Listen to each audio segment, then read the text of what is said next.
How about we talk about some basic tools for the avid shooter? The gunfighter, the competition shooter, the hobbyist shooter, just some tools that you might want to start adding to your collection. If you're new and getting into this or you've been in it for a while, maybe you'd be like, oh yeah, that's a pretty good idea. That's what we're going to talk about today. Welcome to Gunfighter Life, where we tackle this topic and, God willing, many more in the future, the right way with God Almighty at the center. Because without Him, we couldn't do anything, right? We couldn't pull a trigger. We couldn't take a breath. We couldn't take a step. It's the foundation for everything we're able to do by His grace, right? So with God at the center, biblical Judeo-Christian values and real-world first-hand experience. I am blessed to serve you as host. Military, law enforcement, private security, contracting, a firearms instructor, a competition shooter, hunter, and all manner of other things I've blessed to have been able to do in my life related to guns. Bio bullet points in the show notes. As you might imagine, I've worked on a few guns.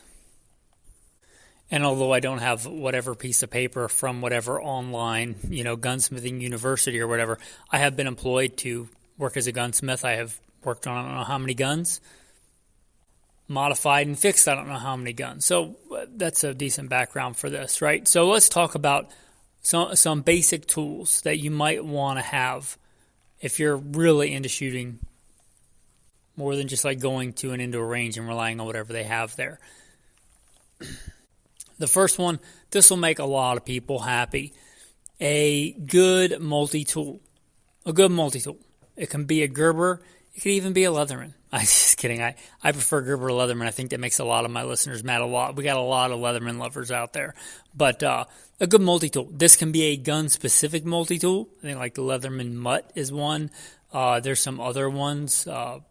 Several. I even forget who makes mine, the one that I have. But there are some very gun-specific multi-tools that have like choke wrenches built in or 1911 bushing wrenches built in, some kind of more specialty tools built into it.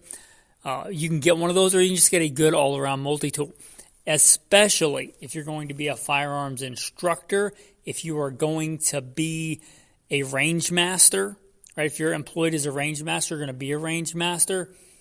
It's kind of really, I wouldn't say important, but very convenient and maybe a little bit safer for you if you have a multi-tool on you. So I don't generally, like my day-to-day job, private security contracting, I don't generally carry a multi-tool. But if I was at the range doing a range day training guys, I absolutely would have something like that around. A good multi-tool for you get a really stuck case, you get a really jammed, really nasty malfunction, or all manner of things. Hopefully, if you're serious about training and defense and stuff like that, you're going to know your kit and you're going to know your gun and that it's fairly reliable. But you'd be surprised people that show up to like training classes and stuff like that their gun's just all jacked up. So a basic multi-tool, pair of pliers, a file. These are things often used in gun-related stuff. Again, if you are specifically looking at a gun one, what kind of guns are we talking about? If you're mostly a shotgun guy, skeet shooting, trap shooting, or something like that, a shotgun specific one. If you're mostly a 1911 guy, they make 1911 specific ones. If you're mostly an AR guy, there's AR specific ones. You get the idea, but a good multi-tool, because it'll cover a lot of these bases. But that's a good thing to look into. Or if you don't want a specific one, whatever one that you're not using that's not your EDC multi-tool, if you don't EDC one, just throw it in your range bag. It's good to have a multi-tool in there. One of those things you might not anticipate needing it, but it's really nice to have. Could save you, especially if you have to go to a range. If you don't live somewhere where you can just shoot in your yard, you have to like travel back and forth. That's a giant pain. So having that multi-tool. Another thing you might want to have is a good set of punches.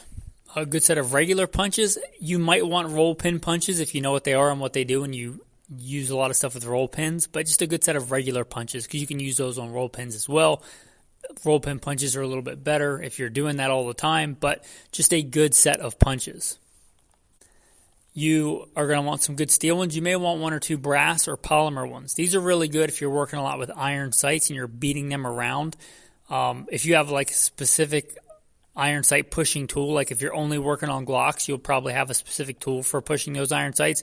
But if you're like sometimes, using an old Remington 760 or, an old 22 with dovetail iron sights, and you're not going to have a jig for all those different guns, you generally just put those in a vise and you beat them with something. Having a good brass or polymer or even wood sometimes, like punch, that you can, beat on to move something over without permanently damaging the gun, those are really nice to have. So you may consider that.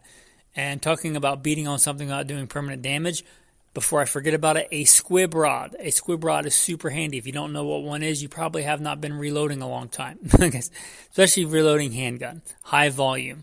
You'll probably get squibs. It's a thing. A squib rod is a thing that you use safely to beat a bullet out of a barrel that gets stuck in the barrel. When you have enough force to get it out of the cartridge, but not enough to exit the barrel and it gets stuck. A squib rod is something you can use to literally hammer it out without damaging the barrel. So a squib rod is really nice to have. Another one that I use often is a really good set of the bit drivers, very specific ones. The Torx bits, the Allen wrench bits, and all the different various Phillips heads and flat heads, but of specific sizes. If you're working on a really nice gun, you probably don't want to use your multi-tool screwdriver unless it's the exact fit. If you're doing like really fine finished firearms, like it's Cerakoted or it's especially like an older blued gun, you can really make those look horrible and mess up, how the screws look, which generally I don't care about, but I'm working on somebody else's gun. They might care about it. So getting the proper fit of screwdriver in there so you're not destroying the finish on the screws. Again, I'm not super worried about it, but a lot of people are. If I was working on somebody's really fine blued, very pristine, like old Browning Auto A5, I don't want the correct size bits to go into that. I wouldn't just get what was ever on my multi-tool to take the screws out of it. So a good set of those. And they can be had very cheaply. Mine is a Winchester. I got it for a present one year. I've had the thing, I don't know how long. It's fantastic. I don't even know if they still make it. But somebody makes one, like Wheeler or somebody like that is going to make a set of a bunch of different bits. Some of them you use all the time. Some of them you almost never use. But they're good to have. And with that, you probably still want a set of metric and standard Allen wrench keys and hex bits, Torx bits. The Torx, like the T25s, those are really nice to have. And especially for optics, a lot of those use really, really obnoxiously small. I wish they would just re-engineer the optics so that they didn't. But a lot of them use obnoxiously small bits. Or like hex bits or Torx bits, like really, really small. You're probably going to need specialty versions of those.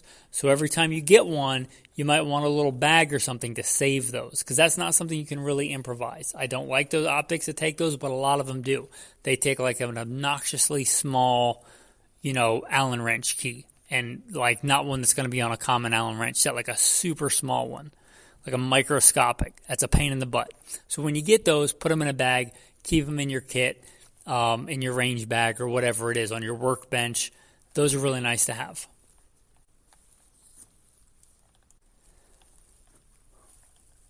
Another one, if you're doing rifle stuff and you're mounting optics, you might want a couple of sets of levels, a scope leveling device. Those are really nice to have. Trying to level a scope, if you're trying to be precise, can be a exercise in frustration. And so you don't damage really nice expensive optics, or any optics for that matter. A torque wrench, something that lets you know how much torque you're putting on a screw, so you don't damage an optic or you don't over tighten it, snap something. I've done that, right? So no one just be like, oh, I can feel, like, unless you're like a professional mechanic day to day, you probably can't tell the difference between 12 foot-pounds or inch-pounds and 25 inch pounds. You just probably can't do it unless you're, again, doing it every day. If you do it every day, like you're tightening head gaskets, you probably know. But if you're not doing it every day, you probably don't. It's not something to guess on. You could really damage stuff doing that. So have a good one of those. It doesn't even have to be super expensive. If it has to be really precise, then yes. But just a basic one, so you're not, tightening something way harder than it needs to be and snapping it, or damaging an optic or a firearm. Magnets. Magnets can be really, really useful. A magnetic bowl, a magnetic mat, or just like a fairly big magnet that you put on something like a wrench or something. So when you're taking out a really small part, you can hold it next to the gun so you don't lose it and you're like crawling around on shag carpet looking for a spring the size of a small ant. That's a giant pain in the butt. Ask me how I know, right? So having a variety of magnets handy can really save you a lot of time. So if you have an extra magnet laying around, just maybe have it with your gun stuff. Have at least some redundancy for mounting targets, like paper targets if you're zeroing. Don't be the guy that's planning on a big range trip and then you forgot your stapler and you don't have tape. Or, you brought your stapler but you're out of staples and you don't have tape. Or you brought your tape and it's just too windy, or it's too old, or it's too hot for the tape to stick. Have multiple ways on your range kit or in your shooting, ensemble to attach targets. So, like staples and tape. Or those clips, like, I don't know what they're called, but like those big spring steel, like administrative black clips, those and a stapler, or those and tape. But have multiple ways, tacks and tape, multiple ways to attach targets. A simple old school pencil can be really nice to have for marking, for just writing down ranged notes, right? But also for marking on guns, especially on something you don't want to permanently put paint on. I will commonly just use a paint marker and just mark all over my gun.